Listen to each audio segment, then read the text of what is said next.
اعوذ باللہ من الشیطان الرجیم بسم اللہ الرحمن الرحیم وَمَنْ أَظْلَمُ مِمَّنْ مَنَعَ مَسَاجِدَ اللَّهِ أَنْ يُذْكَرَ فِيهَا اسْمُهُ وَسَعَىٰ فِي خَرَابِهَا۔ اب دیکھیے یہاں جو بقیہ یہ آیات آ رہی ہیں تو اگرچہ خطاب تو ہے وہ بریکٹس کے مابین خطاب بنی اسرائیل، لیکن اب یہاں کچھ ریفرنسز اہل مکہ کی طرف شروع ہو گئے ہیں، اور اس کے بعد سے حضرت ابراہیم کا تذکرہ آئے گا، پھر تحویل قبلہ کا ذکر آئے گا۔ تحویل قبلہ میں ظاہر بات ہے کہ وہ قبلہ جو ہے وہ مشرکین مکہ کے قبضے میں تھا اس وقت۔ اس حوالے سے ریلیونٹ کچھ مضامین جو ہیں اس کی تمہید باندھی جا رہی ہے۔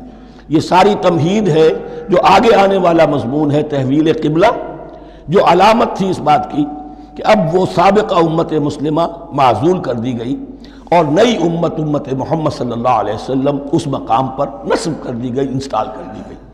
اس کے حوالے سے جو مسئلے اٹھیں گے، اسی لیے قال الذین لا یعلمون مثل قولہم، میں نے عرض کیا کہ یہ مشرکین مکہ کی طرف اشارہ ہے۔ وَمَنْ أَظْلَمُ مِمَّنْ مَنَعَ مَسَاجِدَ اللَّهِ يُذْكَرَ فِيهَا اسْمُهُ، اس سے بڑھ کر ظالم کون ہوگا جو اللہ تعالیٰ کی مسجدوں سے لوگوں کو روکے کہ وہ اس میں اس کا نام لے سکے۔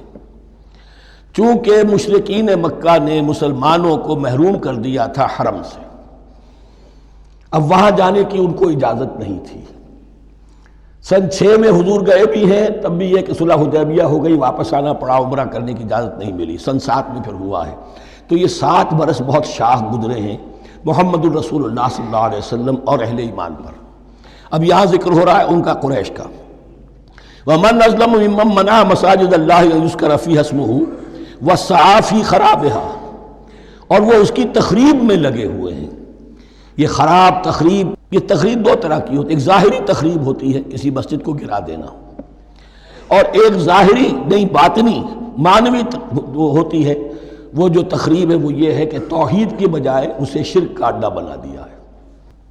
وہ تو دنیا کے بت قدوں میں پہلا وہ گھر خدا کا، ہم اس کے پاسباں ہیں، وہ پاسباں ہمارا، 360 بت رکھ دیے گئے اس گھر میں لا کر، جو ابراہیم نے تعبیر کیا تھا توحید خالص کے لیے۔ وَسَعَىٰ فِي خَرَابِهَا، یہ لفظ ذرا نوٹ کر لیجئے، یہ ایک حدیث میں بھی آیا ہے، بڑی دلدوز حدیث ہے، اور میں چاہتا ہوں کہ آپ اسے ذہن میں رکھیں۔ حضور نے فرمایا یوشک ان یاتی علی الناس زمان، اندیشہ ہے کہ لوگوں پر یعنی میری امت پر ایک زمانہ ایسا بھی آ جائے گا، اب گنتے جائیے، لا یبقى من الاسلام الا اسمہ، اسلام میں سے اس کے نام کے سوا کچھ نہیں بچے گا۔ ولا يبقى من القرآن الا رسمہ، قرآن میں سے اس کے رسم الخط، الفاظ اور حروف کے سوا کچھ نہیں بچے گا۔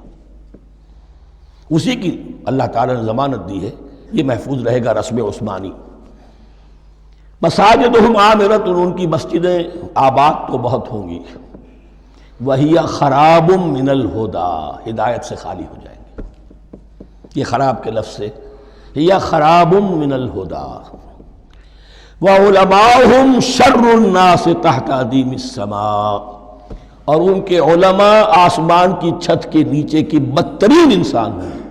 مِنْ عِنْدِهِمْ تَخْرُجُ الْفِتْنَةُ وَفِيهِمْ تَعُودُ، فتنہ انہی کے اندر سے برآمد ہوگا اور انہی میں گھس جائے گا، یعنی ان کا کام فتنہ انگیزی، مخالفت، جنگ و جدال، بھڑکانا، اپنے اپنے فرقے کے لوگوں کے جذبات کو بھڑکاتے رہنا اور مسلمانوں کے اندر اختلافات کو ہوا دینا، یہی ان کا کام رہ جائے گا۔ آج جن کو ہم علماء کہتے ہیں ان کی عظیم اکثریت اس کیفیت سے دوچار ہو چکی ہے۔ جب مذہب اور دین پیشہ بن جائے تو کوئی خیر اس میں باقی نہیں رہتا۔ یہ دین اور مذہب پیشہ نہیں تھا، اسلام میں کوئی پیشوائیت نہیں، اسلام میں کوئی پاپائیت نہیں، اسلام میں کوئی برہمنزم نہیں، اسلام تو ایک کھلا، ہر شخص کتاب اللہ پڑھے، ہر شخص عربی سیکھے، ہر شخص کو امامت کے قابل ہونا چاہیے، ہر شخص اپنی بچی کا نکاح خود پڑھائے، ہر شخص اپنے والد کا جنازہ خود پڑھے۔ یہ جو ہم نے پیشہ بنا دیا ہے اور پھر انہیں پیسے دیتے، ظاہر بات ہے کہ پھر اس پیشے کے اندر تو پیشے میں عیب نہیں، رکھیے نہ فرہاد کو نام، پھر تو پیشہ میں تو جو کچھ پیشہ ورانہ چشمکیں ہوتی ہیں اور جو خباثتیں ہوتی ہیں وہ آتی ہیں۔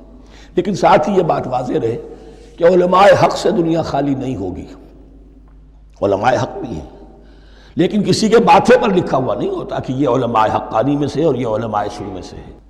باقی یہ صحیح بات ہے کہ اکثریت ادھر جا چکی ہے، ورنہ امت کا بیڑا غرق نہ ہوتا، سیدھی سیدھی بات۔ یہ بیڑا غرق ہوا ہے تو آخر کوئی سبب ہے۔ اولئک ما کان لہم ان یدخلوها الا خائفین، ایسے لوگوں کو تو سوائے اس کے ان کا کوئی مقام نہیں ہے کہ انہیں داخل ہونے کی بھی اجازت نہیں ہونی چاہیے اس میں، یعنی اللہ کی مسجدوں میں، مگر خوف زدہ ہو کر، ڈر کر۔ لہم فی الدنیا خزی، ان کے لیے دنیا میں بھی رسوائی اور ذلت ہے، وَلَهُمْ فِي الْآخِرَةِ عَذَابٌ عَظِيمٌ، اور آخرت میں ان کے لیے عذاب عظیم ہے۔ وَلِلَّهِ الْمَشْرِقُ وَالْمَغْرِبُ، اب دیکھیے تمہید ہو رہی ہے تحویل قبلہ کے لیے۔ اب ظاہر بات ہے کہ بڑی حساس جو ہے وہ ایک کیفیت تھی یہ، تو یروشلم کے ساتھ جن کو دلچسپی تھی اور ان کے دلوں میں اس کی عقیدت تھی، مکہ مکرمہ اور بیت اللہ کے ساتھ جن کو دلچسپی تھی اور ان کے دلوں میں اس کی عقیدت تھی، تو اس حوالے سے یہ قبلہ بدلنا، اور 2 دفعہ بدلا ہے قبلہ۔ پہلے آ کے مدینے میں حضور نے یروشلم کی طرف 16 مہینے نماز پڑھی اور پھر تحویل قبلہ ہوا، تو اب اس میں کئی امتحان ہو گئے، وہ آگے آ جائے گا، لیکن اس کی تمہید باندھی جا رہی ہے۔ للہ المشرق والمغرب، مشرق اور مغرب سب اللہ کے ہیں، یعنی اگر ہم رخ کرتے ہیں مغرب کی طرف تو اس کے معنی یہ نہیں ہے کہ اللہ مغرب میں ہے، معاذ اللہ، اللہ تو جہت سے، مقام سے، ماورا وراء الورا۔ یہ تو یہ ہے کہ ایک یکسانیت پیدا کرنے کے لیے، اجتماعی رنگ دینے کے لیے ایک چیز کو قبلہ بنا دیا، علامت ہے۔ غالب نے ٹھیک کہا ہے، قبلے کو اہل نظر قبلہ نما کہتے ہیں۔ قبلہ جو ہے وہ مسجود تو نہیں ہے پرے سرحد ادراک سے اپنا مسجود، قبلے کو اہل نظر قبلہ نما کہتے ہیں۔ للہ المشرق والمغرب فینما تولوا فثم وجہ اللہ، جدھر بھی تم رخ کرو گے وہ اللہ ہی کا رخ ہے۔ ان اللہ واسع علیم، یقیناً اللہ بہت وسعت والا ہے، بہت وسعت والا ہے، وہ کسی سمت میں محدود نہیں ہے، اور علیم ہے، ہر شے کا جاننے والا ہے۔ دیکھیے یہاں یہ آیت کہہ کے اور چھوڑ دیا مسئلہ، اگلے مسئلے پر آگے آپ کو پتہ چلے گا کہ یہ در حقیقت ایک تمہید باندھی جا رہی ہے تحویل قبلہ کے لیے۔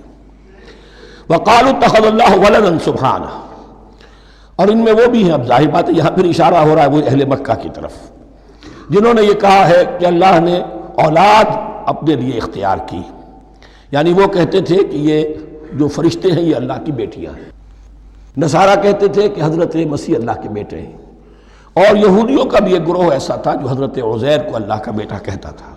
بل لہ ما فی السماوات والارض، نہیں، آسمانوں اور زمین میں جو کچھ ہے اسی کی ملکیت ہے، سب مخلوق ہیں، مملوک ہیں، خالق اور مالک صرف وہ ہے۔